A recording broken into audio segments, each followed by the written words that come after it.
Thank you very much.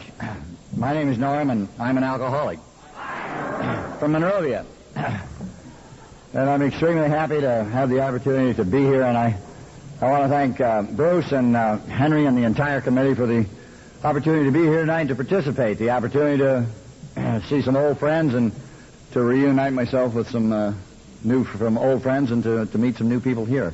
To have the opportunity to say welcome to all of the new people that are out there tonight for your first, second, or third meeting in Alcoholics Anonymous. And if you will tonight, why, try to keep an open mind, and what you can use, why, take it with you, and if you can't use it, why, be good enough to kick it out of the chair and leave it here. And you've got to remember that anything I might try and say here tonight are going to be things that I personally believe in. It's going to be what the program of Alcoholics Anonymous means to me. It's going to be some things that I've used to stay sober over a period of time. That I'm not by any stretch of imagination an authority, a consultant, or a counselor on the program Alcoholics Anonymous. I'm an example, good or bad, that AA works. That it has been necessary for me to take a drink, steal anything, and go to jail now for over 28 years. I'm sure that...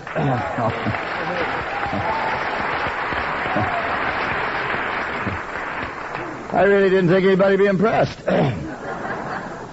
I am, obviously. I never brought it up. And you never know. I've been talking about it for years. You know, we've had a lot of changes in AA, and I keep thinking, you know, somewhere down the road we're going to get a pension program going. And by God, if we ever do, I sure want to get credit for all my time. So I bring it up anytime I have the opportunity, and if I don't have the opportunity, I'm going to talk about it anyway. But to the new guy that's sitting out there tonight, it's difficult to digest when you hear people talking about this sobriety. You know, you're sitting there and you're a couple of days sober, you're nervous as hell, you're sitting on your hands, jumping out of your knickers, and you hear a guy say, I haven't had any booze now for 28 years, and you probably want to run outside and throw up. And I can understand that. I can still relate to it. I hope the hell I never forget. You know, I'm sitting there in that first Alcoholics Anonymous meeting, and at that time I was 29 years old. And the guy stands up in front of the group that night and he says, I haven't found it necessary to take a drink, steal anything, and go to jail now for 9.5 years. And I felt the same way. You know, what a liar. Jesus, what a liar. Well, man, there ain't no way a guy could go 9.5 years if he doesn't drink. You know, how can he make it out there in that rotten jungle and deal with all those lousy people and meet his responsibilities and be sober for 9.5 years? And I just couldn't visualize that anybody could do it. And I hadn't come to AA for 9.5 years to compound the problem. I'd come to AA for a little while. I think most of us did. I came in here because I had a lot of heat on out there, and I wanted to get that heat off. I wanted to find some way to control this thing that was giving me so much trouble. I wanted to get back out and get going because I had a great deal to do. Alcoholics are busy people, and I had a lot moving out there, and I want to get out before it's all gone. You know how that goes, and I had a lot of my friends were out there, my best friends, and they were out there, and I couldn't think of their names, but they were my best friends. And I was concerned about their well-being, and I was quite sure that they'd have a difficult time to survive if I wasn't there, and I went on and on with this damn thing, and I almost rationalized myself right out the door and back into those gin mills, but I kept going to meetings, and if I'm going to say anything tonight that may be significant, why, you got to go to meetings, you see. It's so very, very important. And whether you've been around for 28 days or 28 years, it really doesn't make much difference, not as far as I'm personally concerned. You see, if I'm going to maintain any semblance of sanity and serenity and peace of mind and sobriety, if I'm going to find the equalizer in my life, I'm going to find it here in Alcoholics Anonymous. The answers to my problems, most of my problems, why, I'll be able to relate and to talk to the people here. You see, if the people out there on that street could have answered my problems, hell, I'd have still been out there. There's no question about it. But they couldn't, and so I came here, and so they became the equalizer in my life. And today, more so than ever. Last year was kind of a mass exodus. There were half a dozen of my friends. They were from 16 to 26 years, and they all went back out again, and they're all still out there. And I've talked to several of them, and their stories are all the same, that they just hadn't had any time for the last 10, 15 years to get to any meetings, you see. The equalizer in their life was long gone. They got involved in other things that they felt were more important, and now they're out there struggling to try to get back again. Easier to stay here, you see. When you're new, it's so very important because you've got a lot of questions. And like, hey, I'm concerned about the next 9.5 years. And they assured me in a short period of time that I needn't be concerned about the next 9.5 years. That all I had going for me was now, right now. They said, Norm, it's now. And there isn't any more. You couldn't change what happened a couple of hours ago. And I can't tell you what's going down a couple of hours from now. That if there's anything moving in my life, it's moving, it's right now. And you better get all you can get right now, good, bad, or indifferent. Because you may not be through this way again. Or maybe it's not going to be through again, so you better get a hold of it. All you can get. And if you're sitting out there and you're brand new and it's going good, for God's sake, don't talk. Don't say to your sponsor, how come it's going so good? If it's going good, man, get it. All you can get right now, because I'll tell you, buddy, it'll get salty later on. I'll guarantee you that. And by golly, I come to find out that if I just kind of take care of it right now, the day would take care of itself, and I've been moving that way now for over 28 years. And it was just the other day, really, that I walked through the door and I sat there in those AA meetings, and I'm a brand new guy, and I'm going through the mental gymnastics that everybody goes through, is, what the hell am I doing in AA? Why am I an alcoholic? This isn't something I've been looking forward to over a long period of time. I had not gone down to my high school counselor, and he said, what would you like to be? And I said, an alcoholic. God, he was overjoyed, my counselor was. He said, marvelous, we got a hell of a program for jackasses, boy. Yeah. And I took that program and I ripped that city for 15 years and I ended up in AA. As a matter of fact, I was not even an alcoholic the day before I came to the program. None of us were we? We're all heavy drinkers.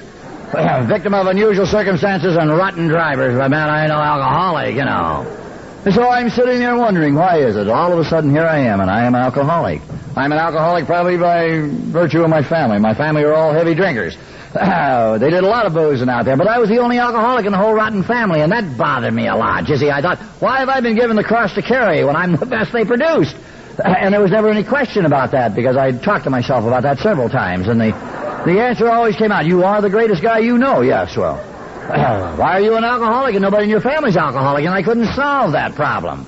And my people were fine people, don't get me wrong, and I loved them and they loved me. My people are Irish-Italian.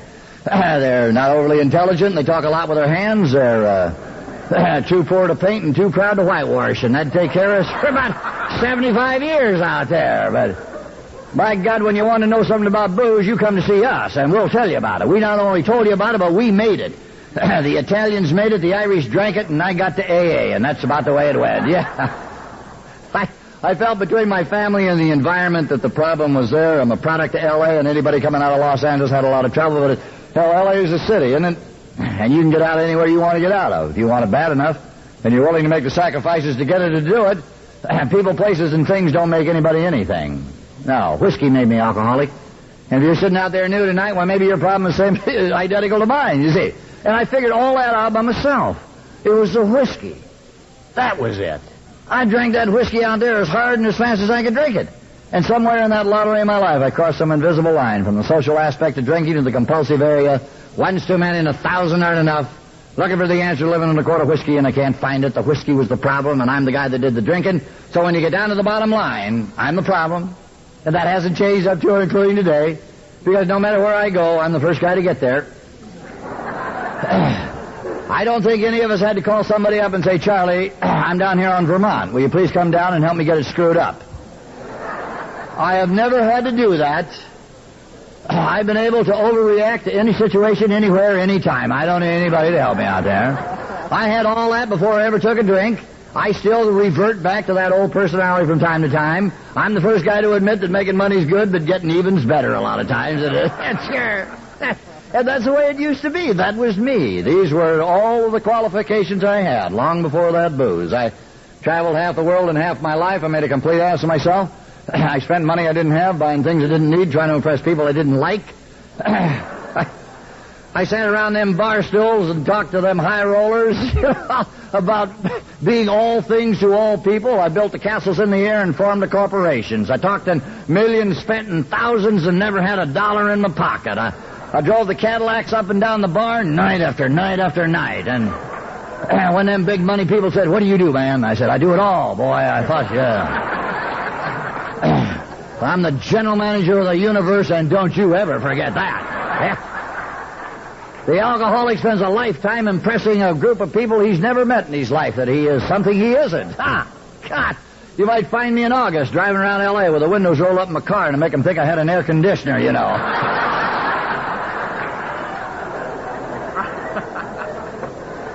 And the beauty of it is, when I came into the program, I found out that I didn't have to operate, I didn't have to live that way any longer. When I got to AA, well, the people said to me straight out, Sonny, don't impress us here. We have been impressed by experts in the business. Because everybody in AA is an expert. And the beauty of that statement is you needn't take my word for it. All you got to do is just kind of talk to the guy next to you. About anything, I don't care what it is. He's going to comment on it. If he doesn't know what you're talking about, he'll probably say, that's true, yeah. So you discover you're around a lot of experts, and no matter where you've been, there's guys got here before you did.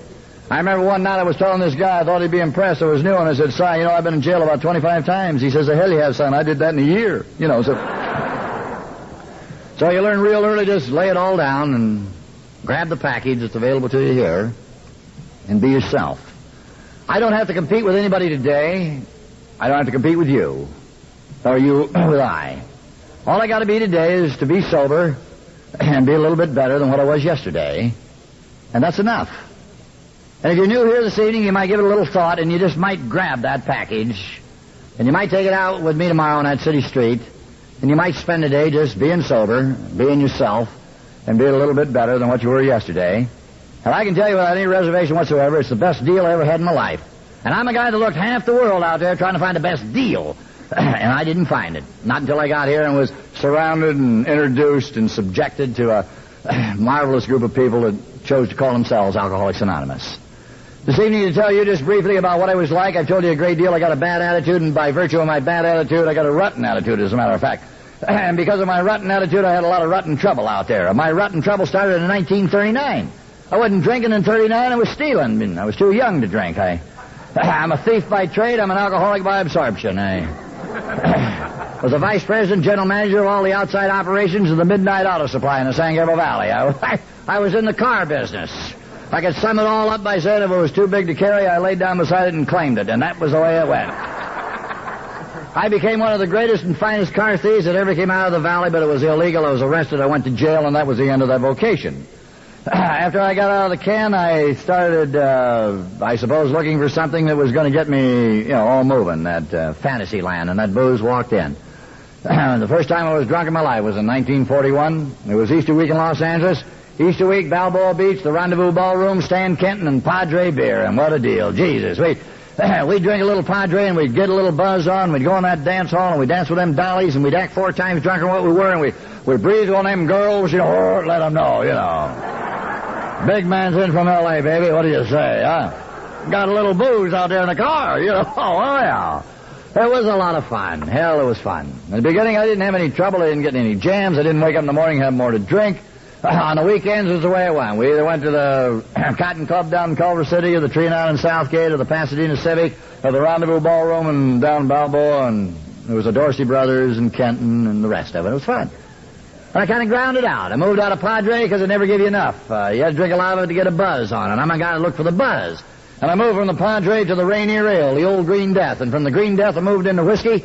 And when I got to whiskey, I found it. The greatest thing made since money and girls was whiskey. I even got to the point in my life I liked the taste of it.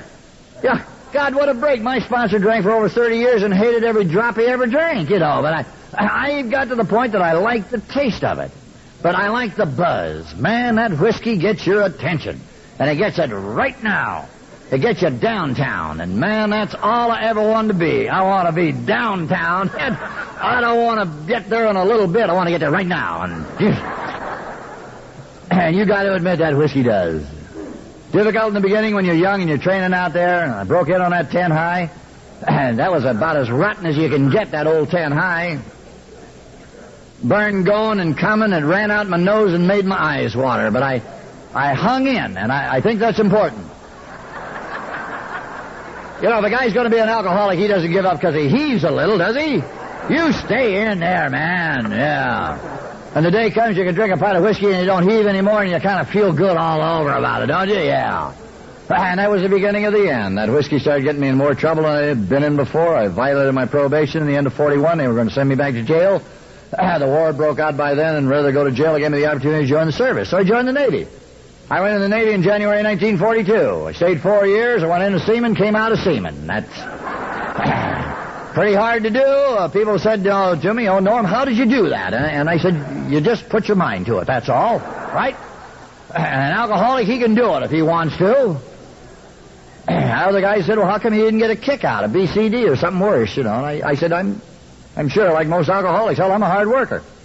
You can say that about most of the alkies. They're hard workers. They got to work 25% harder than anybody else just to stay even out there, right?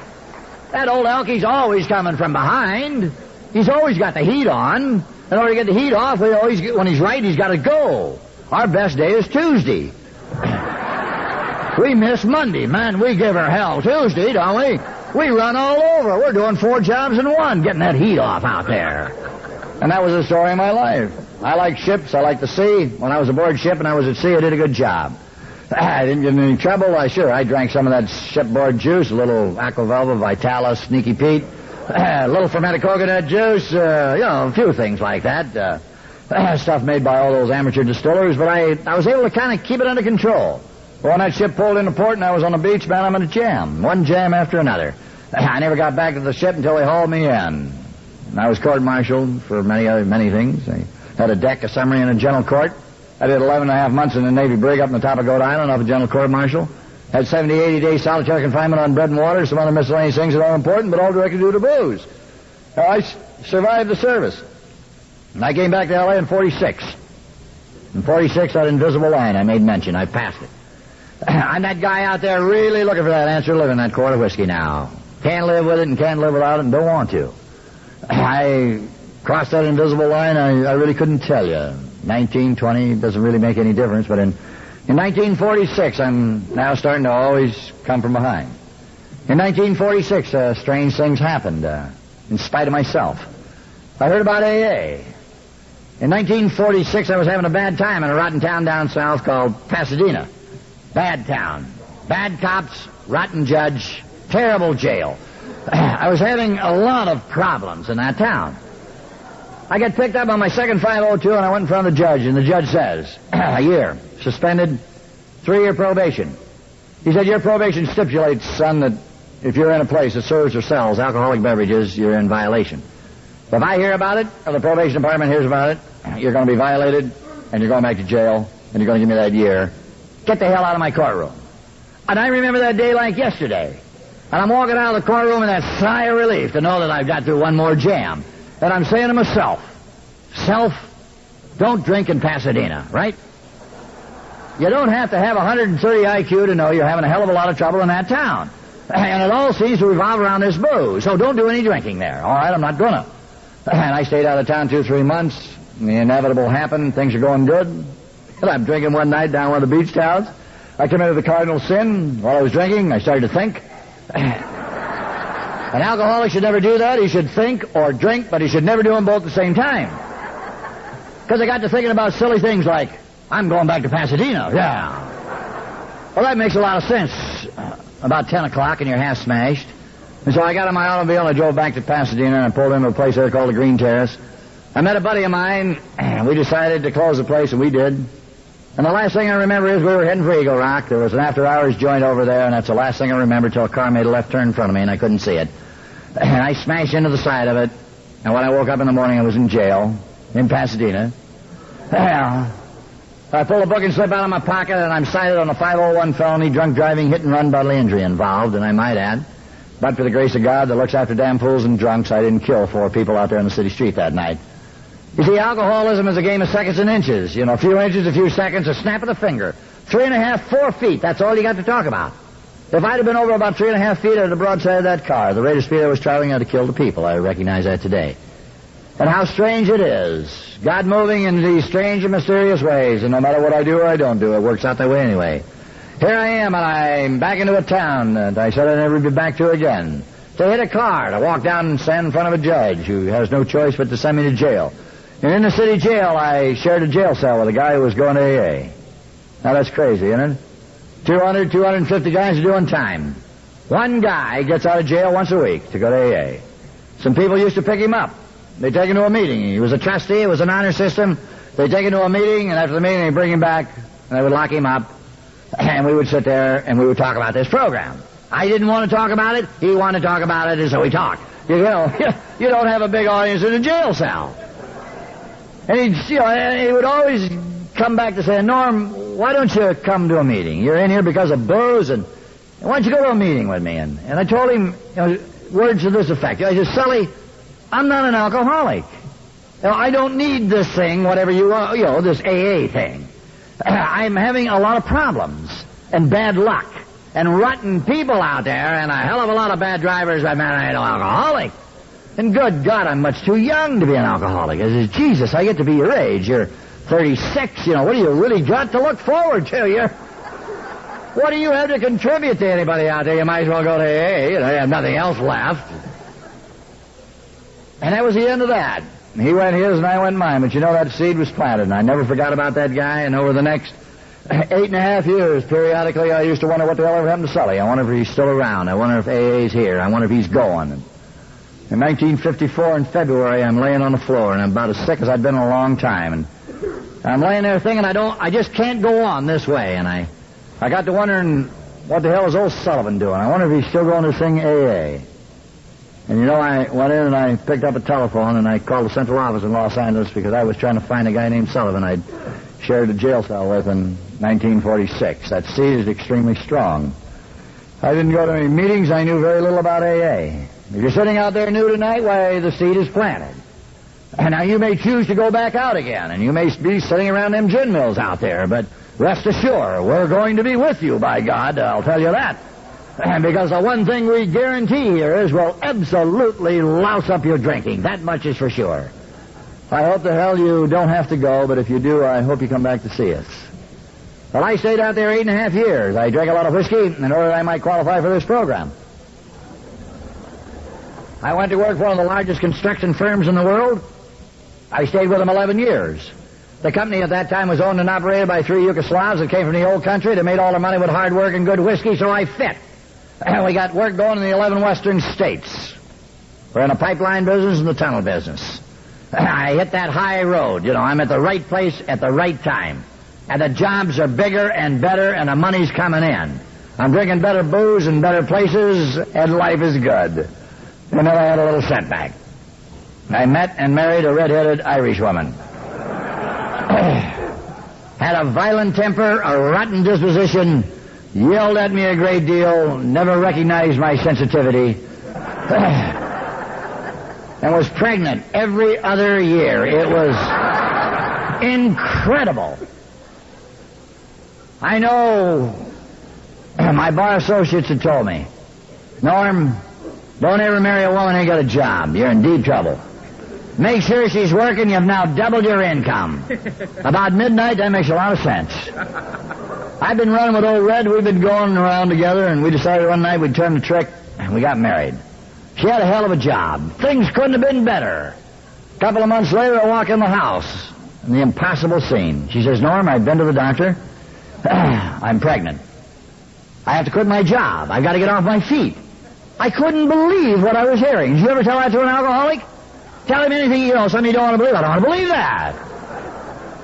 Well, I even asked for a second opinion on this thing. What the hell? But her being a hard-headed Irish woman, why, she assured me this is the way it was going to be, and I got to thinking, well, hell, that isn't all that bad. That caper takes about 9 months. We'll give her 2 to get on her feet. We'll get the rotten job back, and everything's going to be just like it was, huh? That's the story of the alcoholic's life. Everything's going to be just like it was. Jesus, that was 34 years ago. She ain't turned a tap since that day. No. She got herself in that shape 8 times. It was unbelievable. I used to sit around the gin mill and wonder how the hell could it happen. I'm not home that much either, no. That Vatican roulette, that number would come up 14 every other year. Here she go, Jesus. And that rotten disposition of hers. I'd be gone a couple of days and I walk in the house and, Jesus, I'm tired. I've been busy out there. And I'm sick and a little drunky, and I'd like to be greeted with a little love, affection, and understanding. Oh, no, not around that house. Hell, you walk through the door, and from 10 feet, she's yelling, you're drunk again, you're drunk again. I used to stand there dumbfounded, wondering, how the hell does she know? I remember a Sunday, I'd had a bad day. I'd been down to Helen's Pepper Tree in Baldwin Park, and I'd having a conversation with a guy. We had a disagreement, and he opened my eye up. And I got dried blood all down the side of my face, my shirt's torn, I got one shoe on. And I was trying to figure out how the hell she knew I'd been drinking. I had that marvelous story I was going to let her in on. She never gave the opportunity. You're drunk again. And what conversations? I say, who, me? Like 30 guys are with you, Yeah, she'd say, yeah, you. And then I'd get her with that big one. I'd say, baby, do you know who you're talking to? In typical alcoholic, I would introduce myself. I'm old Norm, baby. That's who the hell I am. And don't you ever forget that. You're trying to let her in on a hell of a deal, aren't you? Yeah. And then she would mimic me as only the way them Irish women can do it, you know. I'm old Norm, that's who I am. You know. That's so degrading for a high roller who's standing in the kitchen with his new business partner. That's a fellow you met in the bar last night. You've invited him home. And the reason he's coming home with you is, hell, he don't want to go home alone either, you know. He's married to an Italian girl. There's bad, yeah. And so there you are, the blind leading the blind. You've embarrassed me in front of my best friend. And I couldn't think of his name, you know. And then she'd tell me what I could do with best friend. And I said, if that's where you're going to be, I'm leaving this dump, ain't never coming back. What do you think of that? And she'd throw my clothes out. And then I'd pick all the clothes up and I'd pack them out to the car and in and out, you know, loading up that car. That old clothes-packing alcoholic. He's a joy to that neighborhood, isn't he, huh? The neighbors around on the porch go, there he goes, yeah. You're exciting. Beats Gunsmoke, doesn't it, huh? Watching the old alky out there loading up his car in and out. Honking his horn, driving off down the street. Into the sunset, never to return. To wake up a couple of days later on the front seat of your car because that's where you're sleeping. With your head screwed up under the armrest and the door handle in your ear, right? Man, that car sleeping will get you to AA, I'll guarantee you. You ever wake up about midnight and you're sick as hell and you think your window's down but it's up? Yeah. And you heave right into your window. And you knock the hell out of your head. And then you sit there and roll it down. Squish, squish, squish, right? And then you say to yourself, I wonder why I don't roll it down before I heave on it, I wonder, yes. These become giant problems in the life of an alcoholic.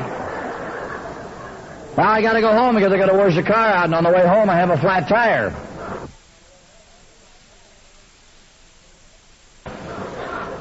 But no self-respecting alcoholic would change a flat tire when he's drinking. He drives on them. Because he knows they will go away.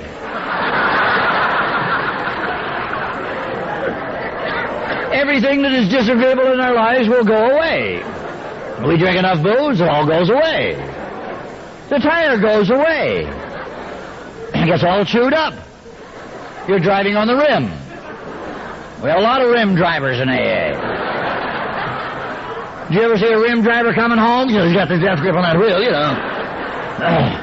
Turn that car into that driveway, up on the lawn, opens the door, he falls out. And he lays out there for a while so the neighbors can inspect him. Oh, there you go. Yeah. And then the poor old alcoholic gets up off of the lawn and he says to himself, I wonder if anybody saw me. Yes. Because he's deeply concerned about what people think about him. We as alcoholics worry all the time about our reputation. We don't do anything about it, we just worry about it. Isn't that the way it is? Well, I did all my boozing out there in the gin mills. I like the dark lights and the rotten music. I like the intellectual giants. I like sitting there at midnight, about midnight and looking in that mirror. And you got to get that Maybelline look. Kind of wide-eyed there, You devil, there you are. It's incredible how good-looking you get, isn't it? Sitting there wondering why all the dollies aren't there, Good-looking, well-built, intellectual, and wealthy. You got a $30 smiling Frankie Gordon suit on, 50 cents worth of chilies all down the front of you there. Smell bad and you can't talk. You go to the men's room and it's a pay toilet and you haven't got the money to get in. You got to slide under the door, huh? I bet there's some door sliders here tonight, sure. You slide in, then you slide out. Because you're so drunk you don't know. Once you get in, all you got to do is just turn the handle and walk out. But not the alcoholic. If he slides in, damn it, he'll slide out. Well, we'll show him.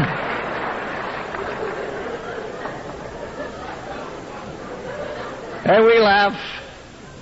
But it isn't very funny when we're going through it, is it, huh? Because we're grinding up every loving thing we own. It means anything in our life. The inevitable. Little by little, it's gone. The wheels of alcoholism, they grind very slow but very fine. You give it enough time and eventually there you are and there's nothing. One day the people I worked for and did business with said, that's it. The old Slav sold out in 51 and an Eastern firm pulled in, and they said, "That's it. The next time I ever smell booze on your breath, you're through. Get out of here." And then I drove home one day. Yeah. One more lie, one more promise. The schemer. How many times did I stand there with the tears going down saying, "Baby, Jesus, baby, give me a break. They'll throw me out. Hell, I got a deal. That new priest you was telling me about, I'm going down and take another pledge, baby. That's what the hell I'm going to do. You think of them kids now. God. The schemer. This day she says, "Norm, you're a drunken bum." She wasn't even sore at me. "You're drinking yourself to death. Hell, you'll never live to be 35 years old. You're going to have to get out of my life. I'm a neurotic. The kids are neurotics. All I do anymore is sit around all night looking out through the front room window just to see your car come up the street. And the nights you never come in, I don't sleep. And the nights I don't sleep, I hear the sirens run. And I'm thinking the cops got you. Or you're dead. And I'm not going through it anymore. I've called an attorney, Norm. I filed for separate maintenance. I put a restraining order against you. Norm, I'm going to divorce you. Get out of my life. I'll always love you. But you tore out all the feeling. I haven't got any feeling for you one way or another. As the alcoholic, I can't believe what I'm listening to, because these things always happen to everybody else. They never happen to you and I. Drink enough booze long enough, hard enough. Be alcoholic, I guarantee you it's going to get it. And you find yourself driving on down the street wondering, why me? Why, huh? Well, you know and I know. Give it enough time and it gets it. Until the inevitable is you're standing there in the morning and you're washing your face or brushing your teeth. Or you're sitting there in that saloon and you're looking in the mirror and you got to hang your head because what you see is something you can't tolerate. Because you lost the sweetest thing you ever owned in your life, the respect of yourself as a human being, as an individual. A man walked in, he says, "You've abused the privilege of owning it," and he took it away. And you walk around continually with that knot in your stomach. That remorse eats you alive, and you can't face living. And it becomes a psychological second in your life when you're sick and tired of being sick and tired. And maybe it's the first time you come into the program, or maybe it's the 10th or the 15th time, but it's that time you just say, "I surrender." And you don't even know you say it. I'm laying on that floor in February of 1954, and for some unknown reason, I just don't want to go anymore. As I made mention, I walk in and I pick up a telephone, I get information, I get a hold of the L.A. Central Office, I call, and I get a hold of a guy over there, and his name was Johnny C. And this John was one hell of a guy. He's one of those guys you hear about in AA. He gave away what he'd found. He worked for Beans in that Central Office, giving away what he'd found. L.A. Central Office has made it possible for people like me to be here today. There's absolutely no question about it. That same old guy, on a Thursday night, if you went down to the old Alhambra meeting, you walked up the stairs, and up the top of the stairs, sitting on the railing, was a guy named Johnny C. And he had an eye for the new guy. You walk in the meeting, he'd grab you, he'd spot you, and he'd grab you by the arm, and he'd take you in, and he'd pour you a cup of coffee, and he'd say, "You're new, aren't you, son? And you're young. And keep an open mind, will you? Keep coming back. Go to a lot of meetings. Get a hold of 3.5 and buy yourself a book." He says, "Son, if you do those things, you'll never have to take another drink again if you don't want to." And that's the guy that I talked to on that Sunday afternoon. That's the guy that said, do you think you got a drinking problem? And I told him I thought I did, and he gave me that, information. He also gave me some phone numbers. He says, "Call these numbers." He said, "These are people that live out in your area." He said, "You'll get a hold of one of them, they'll be out to see you." And so I started calling, and pretty soon I got a hold of the guy, and he says, "Hang in, I'll be out in a couple of hours." And a couple of hours later, a guy walks in, and he sits down. And he starts to talk to him, and he's one of them old hard-hearted sponsors you hear about in AA. I used to think they sent him to school to be a hard-hearted sponsor, you know. And his attitude was, "Boy, you want this program, you got to want it as bad as you wanted that whiskey, and if you don't want it that bad." He said, "You're wasting our time, you're wasting my time, you're wasting your time." He said, "Don't you ever forget this, you need us and we don't need you. That's the way it is, and you got to come and get it." He said, "If you got a car, you drive, and if you haven't got a car, you take the bus, and if you haven't got the bus money, you walk." He said, "You walk for whiskey, you can walk for the program, it's a better deal." He said, "If you want me to, I'll be your sponsor." I thought he was kidding. I didn't know what the hell a sponsor was. But whatever it was, I didn't want him, that was for sure. All I could think about when he left was, all I could think about is, I'm going to that meeting. He says, "I'm going to be down at the Temple City meeting tonight." He says, "The Temple City group meets down in Rosemead, in a town called Rosemead." I wanted to ask him why the hell he didn't change the name, but I didn't have the guts to ask him. He said, "I'm going to be down there if you want to come on down." He says, "I'll be there." He said, "I'm going to show you around. I'm going to get you some numbers. I'm going to meet you at 3 meetings. And he says, then it's up to you, whatever you want to do. Yeah. As a matter of fact, he believed, if you had a car, you weren't even ready. He said the last couple of years, though, they'd softened up a great deal. They'd been taking chances on guys with cars. And he said a lot of guys are making it, and they even have wristwatches, some of them, too, Miserable. Well, I went down to that meeting. I went down there in spite of him. I went there in spite of myself. I don't even know why I went down. I went down there to show him I had a car, maybe. Run over him with it. I know I'd like to do that. God directed. The angel's on my shoulder. Call it what you will. I pulled into the parking lot there, and my God, he was waiting, and I was kind of surprised. He walked up to the car, and he opened the door, and I got out, and he put his arm around me, and we walked into the meeting, and God, I loved him from that day till the day he died. I love him today. Very controversial individual. Tremendous speaker. Carried the message to hundreds and thousands of people out there. God knows how many people he helped. I mean, he had a very difficult time. He couldn't turn his will and his life over to the care of anybody on an all-time basis. Chapter 6, that was for everybody else out there, but Chapter 6, you didn't have time for that. Tolerance, a God-given quality that says, let another man live his life the way he wants to. Let him work his program the way he wants to work it, not the way I want to direct it. He couldn't do it. He couldn't release anything. People resented that, and then he resented them. Then the resentments ate him alive. The luxury the alcoholic can't afford. The resentments. And he made a decision he'd drink a little. And he stayed out there 12 years. He tried to come back time and time again, but his ego wouldn't let him stay. That ego, that killer of the alcoholic, because his ego kept saying, I'm the guy to carry the message that helped the people.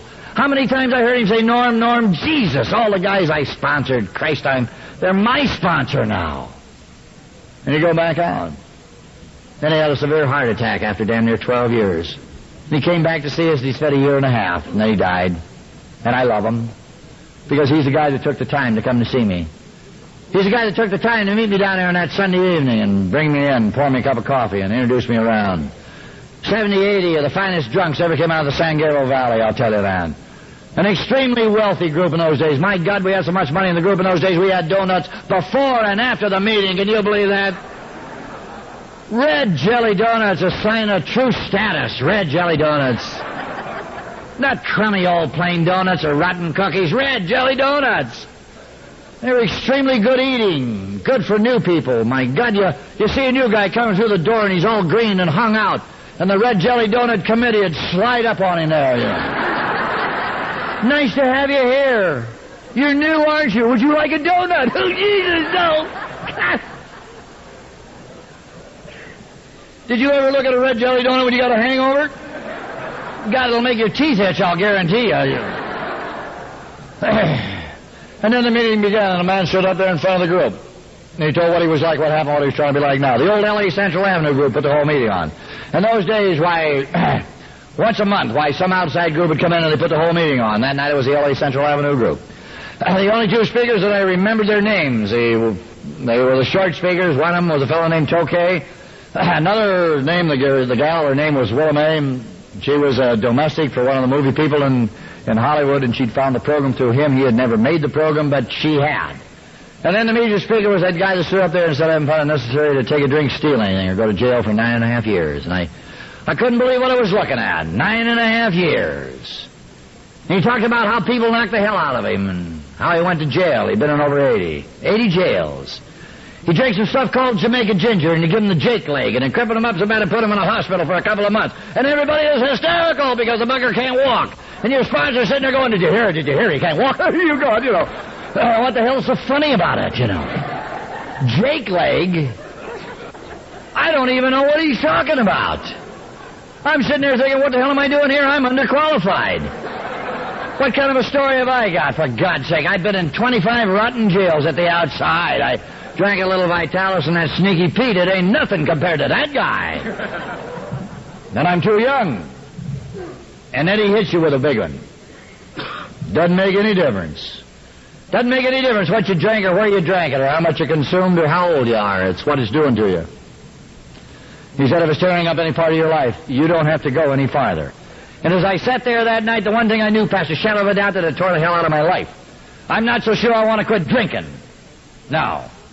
But I'll tell you one thing for sure. I'm tired of hurting myself. And I looked at that guy that night and I knew that I didn't have to ever hurt myself again if I didn't want to. Because he hadn't. And he is AA. And he is 9.5 years. And he is an example. And that's what AA is, a program of example. What he is speaks so loud I cannot hear a word he says. Stood a street man out of L.A., 125th and Figueroa maybe. Stands there that night, and he's clean, and he's sharp, and his eyes are clear, and he's dressed good, and he's got on a set of threads, probably cost him $100. And I'm thinking, boy, if he didn't get anything else out of AA, what a set of drapes he got. Isn't that all right? I just might hang around. They might have another issue going through here. Who knows? And I am really impressed with what I see. And he says, I can do it. If I can do it, you can. And I'm thinking he's talking to me, and I'm thinking, maybe. What the hell, he's had a tough go. His woman had divorced him and remarried. His kids, they all hated him. Yeah. But one day he bought the whole package of this program. And his kids came down to see him one day because he had a change of attitude. And they learned to like him, to respect him, and then they loved him. And then if you wanted to that night and you look around, and I didn't, but when I look around, I see the big tough guy sitting there, the 200-pound, 6-foot hay shakers out of South El Monte, Garvey Acres, Wilmar, sitting there and the tears are streaming down their face. And they don't care. They just let them roll. With dignity, they cry for the joy of it.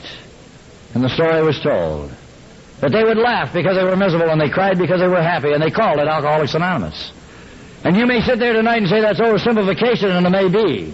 But it's the only program I got. You see, I found through the laughter of the program I could clear out the wreckage of my past. Through the laughter of the program I discovered a way that I could clear out any wreckage of the future. Would you walk down to see me? I hope you don't.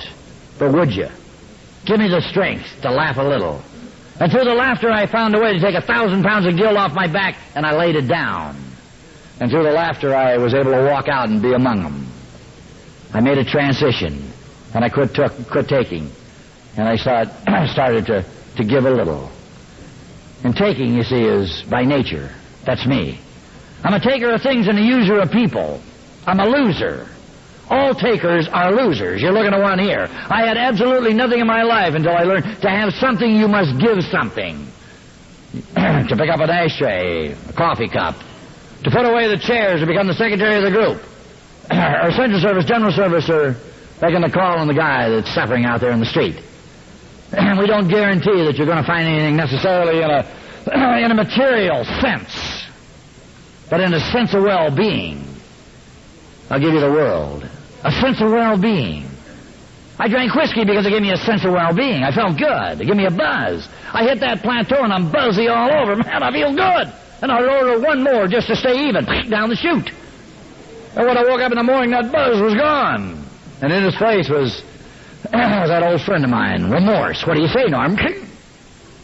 Now, jerk out your guts.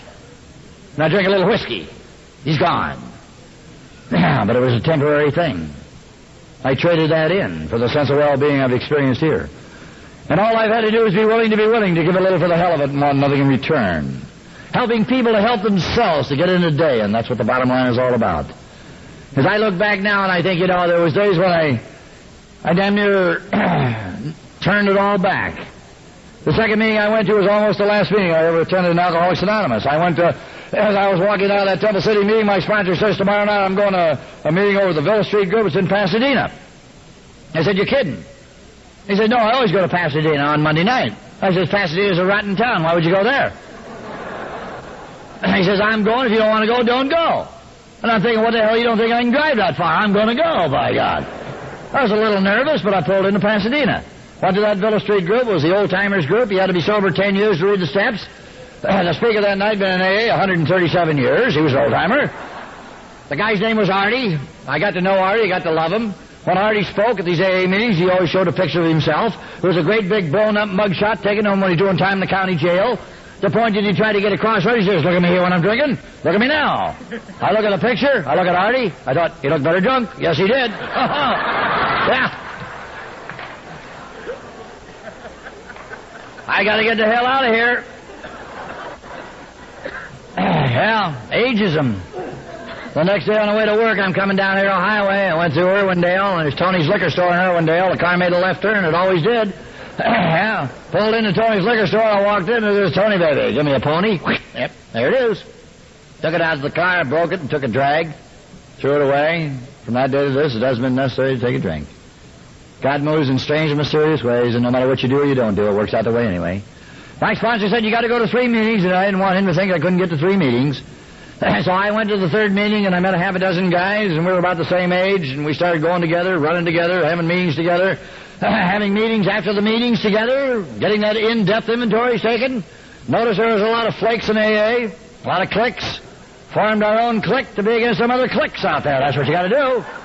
Yeah. Run one of our guys for secretary of the largest group in the San Gabriel Valley, politicked a little, got him in. A week after he's secretary, he joined the other cliques, the damn fool, yeah. Put us all on coffee detail and a lot of silly things. But we all stayed sober through it. And we woke up one day to find out that the only clicks in AA is a click, click, clicking in your head, isn't it? What do you got in AA? You got people in AA. You got people from all walks of life. You got people you wouldn't do any drinking with and people you're not going to get sober with. But as a guy told me years ago, and the guy's name was Glenn. Glenn said, Norm, let me tell you something, sonny. There ain't a man or a woman in this program who'd dislike you so bad he'd ever like to see you take a drink. Do you know that? Hell, Norm, there's guys might hate your guts. But if you called him up and said, Charlie, will you come to see me? You know what, Norm? He'd be down to see you. Because he wouldn't want to see you go back out there in that jungle and get torn up in that grinder one more time. That's got to be as good a deal as you're ever going to have. And I believe it. I'd also like to be able to tell you tonight that every day's a holiday and every meal's a banquet, that there ain't no pucky on the street. But that isn't what we guaranteed them out there. There'll be sobriety in the way of life, buddy. Whatever you are, you're going to be better at. You're a ditch digger, you're going to be a better ditch digger. And you're going to have to meet your responsibilities, and you're going to have to stand and be counted. And I can almost guarantee you that you're going to have some things out there that aren't going to go too good. In 1962, that 8-year syndrome, the 8-year itch, I couldn't hit a lick. Everything I touched turned to pucky. God, financially, I'm in the worst condition of my life. I let my ego overrule my good sense. I'm making a deal with a guy I know it ain't going to run, but I couldn't see it. And I got an honest desire to take a drink. I got the Arabs thirst. I can taste that whiskey going down. I got a bad program moving. I'm going to meetings, and I'm hating it, and I'm hating myself. And I'm sitting down in Miami Springs one night, and the bartender says, what do you have? And I said, give me a double. But for the grace of God, huh? That quick. But for the grace of God, he didn't find it necessary to snap that angel off my shoulder. He took me back for a minute and let me remember the important, the essential of who I was and where I came from. Instead of sitting around crying a poor mouth about what you didn't get or what you did get, you better remember who you are. You better remember what you have. You better say thank you very much for what you got. Yeah. You better remember everything's cut to size. The big loads to the big horses and the small ones, the guy's named Norm. I'm trying to prepare you maybe for what's coming later on. And later on that year, I stood in front of St. Luke's Hospital and I said, Jesus Christ, why? Why me? One more time, why? And then again I knew. It's a heavy load, but it's not as bad as it could be, I guess. I better say thank you. And I better say thank you today. Thank you very much for the 28 years and a few months that you let me walk out there on the sunny side of the street, boy. Because I know guys that died and never saw 28 days. They died out there on the street of booze and fantasy, busted dreams and broken hearts and tears by the bucketful. That old Sully that brought the program to me in 1946, that after 3 years he went back out and he drank. And he had an internal hemorrhage and he bled to death. And he went out as hard as you can go because he had the heat on and the screws down. And the terrible part of it all was that he had to justify his existence to the bitter end. Today, you see, I haven't had to justify my existence to anybody. I'm not coming from behind. I'm doing the best I can do with the equipment that God gave me. I spent a day on the street, and on the street it was clean. And I'll get all done. I'll go on home. When I get home to my house, I'm going to walk into that house. And in the house I'm living in is a woman, and she's my woman. She's redheaded, and she's Irish. And she's generally glad I'm coming in. Most of the time, you know. You don't get the whole thing straightened out after 34 years. It takes a little time, you know. But above all, she respects me because I'm her old man. No more, no less. And the beauty of it all is that nobody has cried in my house today because their old man was drunk and tearing it up, huh? I haven't heard a kid of mine scream at me for years. I've had the opportunity to raise them from small ones to big ones and see them go out and get some education and go to some schools. Not that that's a big deal, but it's a big deal in my family because nobody cut it that far. I got 2 sons that are my business partners today. I got daughters that I've taken downtown one by one. I bought them the first pair of high-heeled shoes they ever put in their feet. It don't sound like much unless you missed it. Then you know what I'm talking about. To say to a chicken, come on, chicken, we're going downtown, baby. And I'm going to buy you a pair of shoes because you're going dancing tonight. And we went down. And she put on the shoes. And she became a woman in front of my eyes. The chickens of my life, and they became the women of my life. And they made me cry. They cried a little, too. They cried because I'm their old man, kind of. I cried because they're women. And they attract jackasses. Yeah. Them jackasses been coming through my house for a long time. They're coming back through again. I still got one left of the house. She's a caboose. She's 17. And they're coming back through. About 3 months ago, one come through that you wouldn't have believed. I couldn't believe myself. He's the worst I'd ever seen. And I've seen a lot of bad ones. Maybe I'm getting older. He walked in my house, he had his hat on. I said, for Christ's sake, boy, is your head cold? I want to tell you something. When I was stealing, breaking into houses, I took my hat off, for God's sake. Yeah. And my daughter says, I'm embarrassed. I says, baby, I'm going to tell you something. I'm going to tell you what I told your sisters. Because I'm a member of Alcoholics Anonymous. I've been sober 28 years. You never had to say, that's your drunken father on the kitchen floor. You never said that, baby. And I have participated in your life. You've invited me to the music center. I go, I see you dance, huh? To your jazz concerts, and I see you. To your football games, and I get splinters in my butt. And I have been a participant in the things that you want to do, that you enjoy. Which gives me the privilege to say, I don't like that flaky bastard right there. Yes. And we disagree without being totally disagreeable, huh? But the beauty of it is, though, that I've walked the older ones down the aisle, and I've given them away, and I've married them, and I've cried every foot of the way. My son-in-laws, I got a good deal. They're all working and taking baths. I got one's a driller in the oil business. I got another's a dentist. I'm going to have teeth and gas any way you want to cut it, right? I got 5 granddaughters. I got a grandson. They come to my house. They take the knobs off my TV. They put peanut butter in my slippers. They make me cry all the time. As I look at them, I think about people that never saw grandkids do nothing. I'm overpaid. And, buddy, if you're sitting out there new tonight, I'd like to tell you how overpaid I am, but I couldn't find the proper words. How the hell do you tell anybody every loving thing you are? Is it because of Alcoholics Anonymous? Every loving thing I'll ever be in my life is going to be because of the program. I can totally tell you, friend, it's been a long walk from Lincoln Heights to the L.A. County Jail and the point that I stand today. And but for the grace of God, Alcoholics Anonymous and friends like you, I could have missed it all. Thanks a million. God bless you.